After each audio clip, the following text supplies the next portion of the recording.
Fala investidor, eu sou o Derek, esse é o canal Pingado na Bolsa. Hoje a gente vai falar aqui sobre o Red Top FOF, que é o fundo de fundos da Red Investimentos, que tem o ticker aqui, o código HFOF11. Então fica ligado aqui para saber tudo sobre o que tem no relatório gerencial mais recente do fundo e as informações mais relevantes sobre esse fundo também.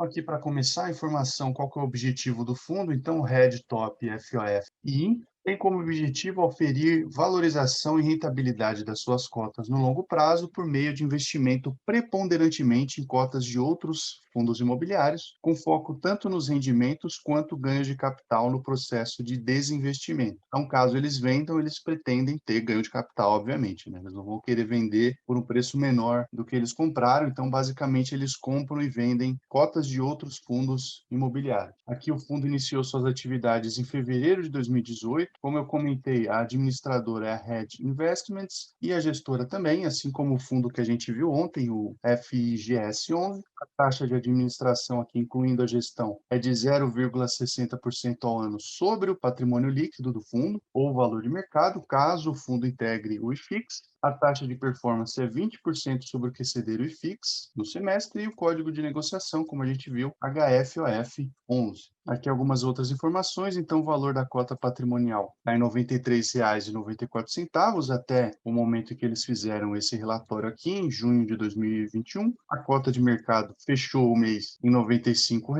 e o valor de mercado, 2 bilhões de reais, são 67.399 cotistas desse fundo. É um fundo bem grande. A gente pode pensar aí, fundos que compram outros fundos, para fazer uma diferença aí para esse fundo, é meio complicado, assim, porque ele não pode fazer movimentos muito grandes, porque pode afetar bastante o mercado. Então, tem que considerar aí a estratégia do fundo, se é uma estratégia mais de renda, se é uma estratégia mais de movimentação dos ativos, porque, afinal, com esse valor de mercado aqui de 2 bilhões, se ele resolver movimentar 20% do patrimônio dele, por exemplo, fica meio complicado, né? São quase 2 bilhões de reais aí de patrimônio, então 20% disso daria uns 400 milhões de reais para o fundo movimentar. Claro que o mercado de fundos imobiliários está crescendo no Brasil, então pode ser que fique um pouco mais tranquilo para esse tipo de fundo fazer movimentações, mas em geral, fundos de fundos que têm um patrimônio líquido um pouco menor, na casa das centenas de milhões, talvez consiga fazer uma gestão dessa movimentação um pouco mais facilmente, tá?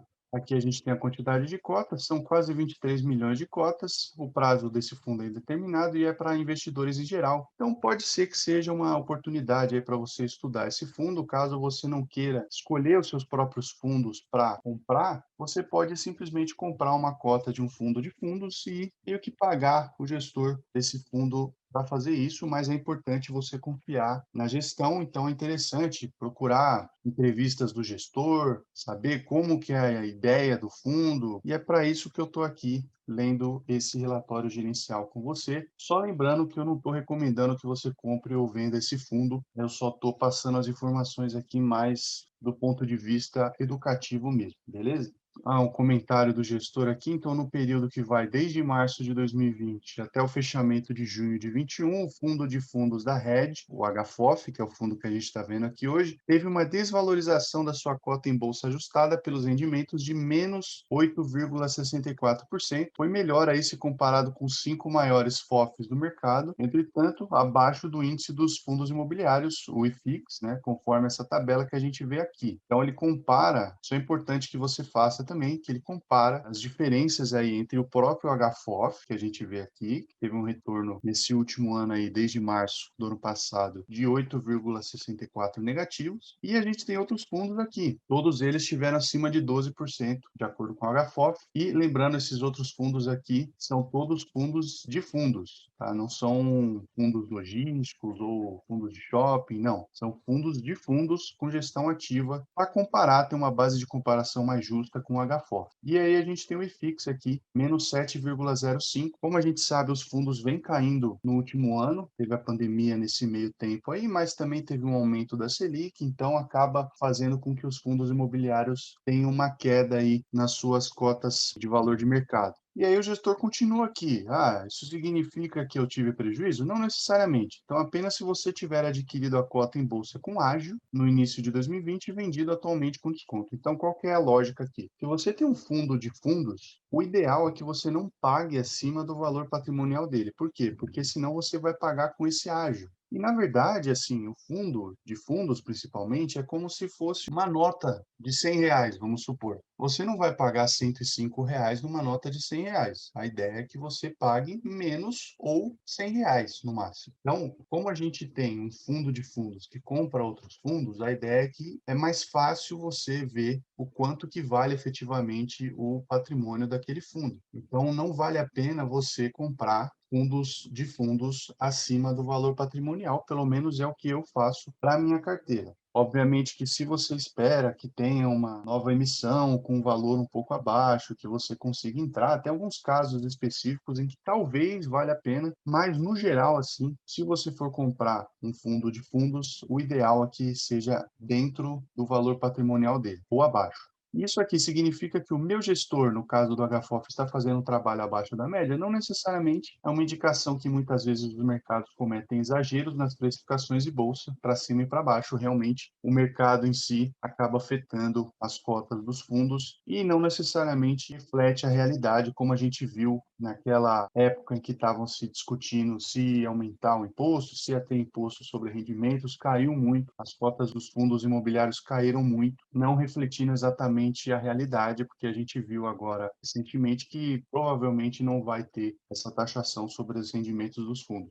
E como eu posso medir o desempenho do meu gestor? Então, a forma mais precisa de medir é pela variação patrimonial do fundo. Ela é o reflexo das escolhas do gestor e a referência utilizada nas captações do fundo e eventual liquidação. Daí a importância de realizar os aportes no fundo via emissões em linha com o valor patrimonial da cota. Então, vamos dar uma olhada aqui no desempenho patrimonial do HFOF. Considerando para comparação a cota contábil de maio de 2021, última divulgada por todos os FOFs, o fundo de fundos da Rede, o HFOF, teve uma desvalorização patrimonial ajustada pelos rendimentos de menos 1,35%, ou seja, o investidor que delegou ao HFOF a alocação da classe de ativos imobiliários teve uma proteção patrimonial mais eficiente do que se tivesse realizado de forma passiva, tendo como referência o índice da B3. Aqui a questão patrimonial, o HFOF teve um desempenho negativo e o IFIX teve um desempenho negativo, só que maior, mais negativo do que o HFOF. Só que a gente vê aqui que a diferença é um pouco menor aí com relação aos outros fundos. Algum fundo A aqui, pelo menos que eles comentam, teve até um desempenho positivo. E aqui, para o investidor que acompanha desde o início do fundo, em fevereiro de 2018, o HFOF entregou um rendimento médio de 0,72 real aí, ou 72 centavos por cota por mês ao longo dos 40 meses que o fundo existe. E a gente pode dar uma olhada aqui no rendimento médio do HFOF versus o rendimento teórico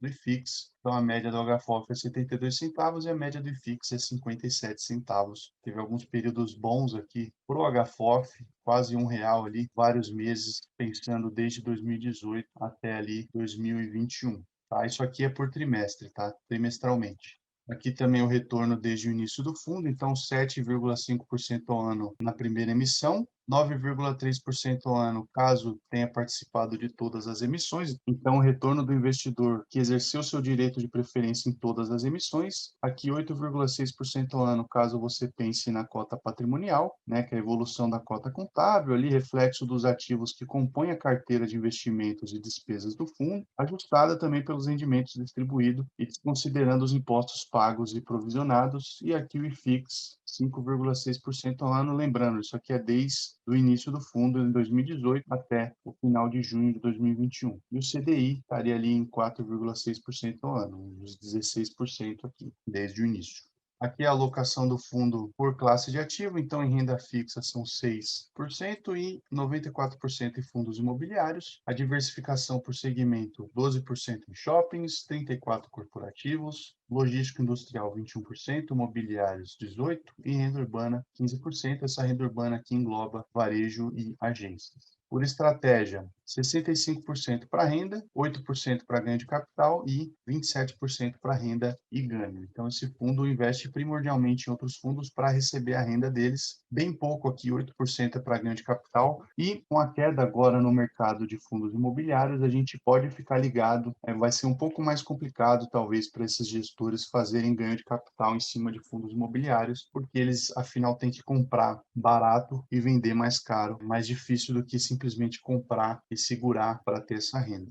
Participação por fundo imobiliário aqui, por percentual do patrimônio líquido, ele tem 13,4% de HLOG e 11%. Inclusive, a gente viu no canal, vou deixar um card aqui, caso você queira conferir o vídeo sobre HLOG, HAA 11, 9,6%, BBPO 9,3%, EQAG 11, 6,6%, HGBS 6,4%. A gente viu também o vídeo sobre o HGBS 11, GTWR 6,1%.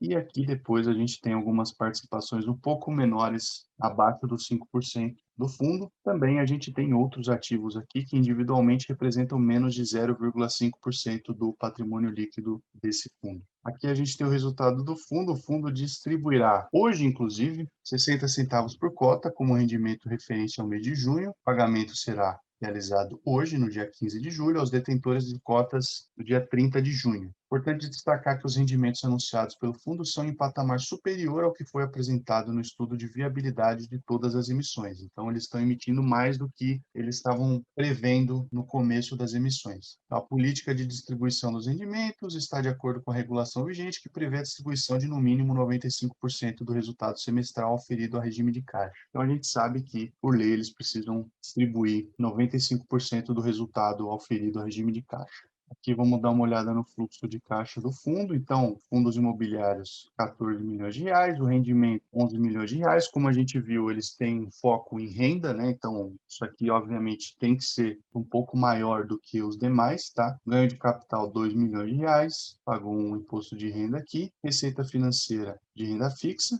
total de receitas 14 milhões, quase 14 milhões e meio, 1 milhão de reais de despesas, teve um resultado aqui de 13 milhões e 200 e um rendimento, ou seja, uma distribuição de 13 milhões e 700, levando ao resultado médio de 58 centavos por cota e o rendimento de 60 centavos por cota. Com relação à liquidez aqui, a presença de 100% dos pregões, 75 milhões de reais negociados em junho de 2021, volume médio aí diário de 3 milhões de reais, então é bem tranquilo entrar ou sair desse fundo. Eu sempre falo que é interessante você prestar atenção nesse tipo de informação para fundos imobiliários, para poder comprar ou vender eles tranquilamente, caso você precise. E aqui, para finalizar o vídeo, a gente tem a evolução da cota contábil do HFOF, ajustada aqui, né? Então, o HFOF na base 100, ele está aqui em R$ 131,68, é uma cota ex custos de emissão, ou seja, sem considerar os custos de emissão. Ele rendeu aí 159% do IFIX nesse período entre fevereiro de 18 e junho de 2021.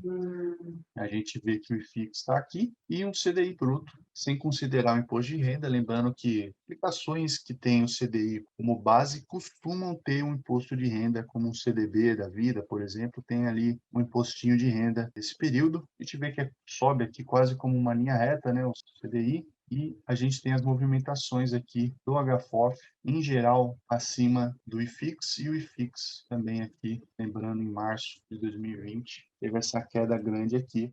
Então é isso. Se você gostou desse vídeo, considere assinar o canal aqui para receber mais vídeos como esse. Também aproveita para curtir o vídeo se não curtiu ainda. Isso ajuda muito a gente a ter uma maior divulgação no YouTube. Ajuda o YouTube a entender que esse conteúdo é relevante não só para você, mas para outras pessoas. E eu vou deixar aqui nessa tela final uma playlist com todos os fundos imobiliários que a gente já viu aqui no canal. Se você tem alguma recomendação ou quer ver algum fundo imobiliário sendo comentado aqui no canal, diz aí nos comentários qual que é o fundo que você quer ver. A gente se vê no próximo vídeo. Tchau!